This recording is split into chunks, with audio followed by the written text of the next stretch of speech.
I never thought I'd be fighting off my backyard from a neighbor's brazen demands on a lazy Sunday afternoon. But life in the Crestwood suburb had a way of tossing curveballs.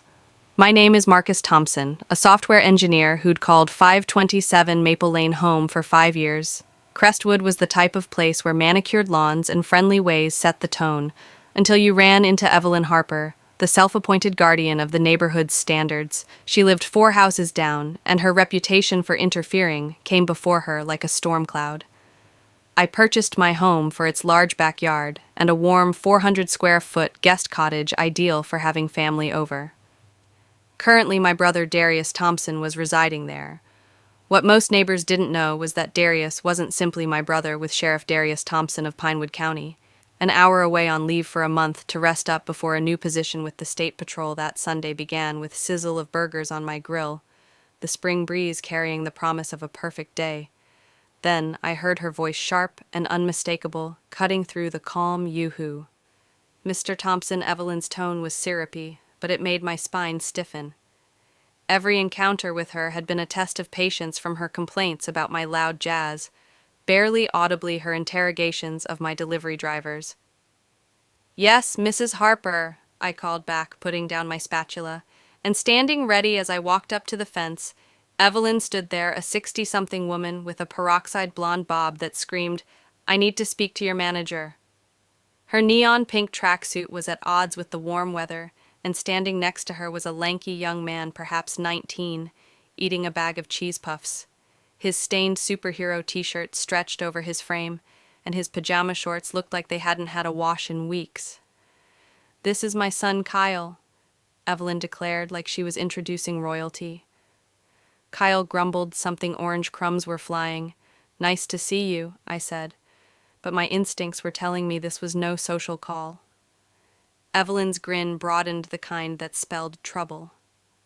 I couldn't help but take in that adorable little cottage behind her. She pointed toward my lawn. It made me think about Kyle's issue. Kyle in his designer sneakers did not impress me as broke, but Evelyn persisted, walking by me uninvited. Kyle's at that stage where he requires autonomy, but the rental market's just exorbitant. I kept my patience wearing thin. "I'm sorry to say that," I said, "it's difficult out there." She nodded, now standing in front of my guest cottage, as if she were evaluating it precisely. So when I saw this ideal space just waiting here— "It's not just waiting here," I interjected, my voice assertive. "My brother's residing in it." Evelyn dismissed that. "Oh, but that's temporary. Surely Kyle has to have somewhere to start his dreams. He's in the process of a startup, aren't you, Kyle?" Kay muttered about programming an app shedding crumbs on my newly clipped grass. "Mrs. Harper," I told her, "I don't want a tenant, and even if I did—" She cut her off, her voice laced with faux kindness. "Oh, we're not discussing renting. I was thinking more of a neighborly act. You've got this large cottage, more than you require. It would be the community-minded thing to do." I stood there in shock. Was she actually asking if I'd let her grown-up son stay in my cottage for nothing? "The neighborly thing," I said again, "is not trespassing on people's property." Evelyn's grin fell from her face, but she persisted. "Kyle could keep an eye on your place when you're away." Kyle decided that time to belch and spit out his empty cheese puff bag onto my lawn. "I'll pass," I said, my temper rising. That's when Evelyn's mask slipped. Her eyes narrowed and she jabbed a finger at me. "Listen, people like you should be thankful someone like Kyle would even look at living here. Do you know how much my family's done for Crestwood? My late husband headed up the HOA. The people like you stung its meaning clear. I'd heard that tone enough in my 40 years to understand what she meant. "Mrs. Harper," I spoke, my voice low, "you must depart." She laughed, sitting down on my lawn. "We are not finished. Kyle needs an opportunity to succeed."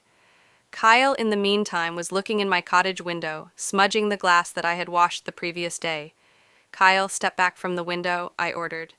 Mom said that it's ideal. It's got a bathroom in the works." My stomach fell. "How did you know that?" Evelyn shrugged nonchalantly as if talking about the weather. "We reached our peak last Wednesday, when you were working, just to catch a glimpse of the layout. The sheer audacity left me speechless. They'd trespassed on my land while I was away. You had no business," I exclaimed, my voice trembling with rage. "You and Kyle must vacate immediately." Evelyn's face turned firm. I believe you're acting irrationally. Marcus Kyle just requires the cottage for a few months, 6 tops. Oh, and he'd require your Wi-Fi for his business, and kitchen use. The kitchenette in the cottage is so tiny. Kyle, I nodded. I take lunch at 1 o'clock. But I'm gaming until 3 a.m. I took a deep breath. Let me be absolute. Kyle's not living here, not for 6 months, not for 6 minutes. Leave my property. Evelyn's facade cracked, her voice venomous. When we heard a single black man purchased this home, my husband told to give you a chance. He figured you'd be one of the good ones. I see. He was mistaken. The slur hung heavy, her prejudice laid bare. Get off my property, I said, fists clenched. Or what? She sneered. You'll call the cops. My cousin's wife has lunch with Captain Hayes. They'll see who belongs here. Before I could react, the cottage door opened and Darius stepped out in a faded Sheriff's Academy t-shirt, his presence barking, "Problem, Marcus?" he inquired, his voice steady but commanding. Evelyn blanched, then smiled brightly.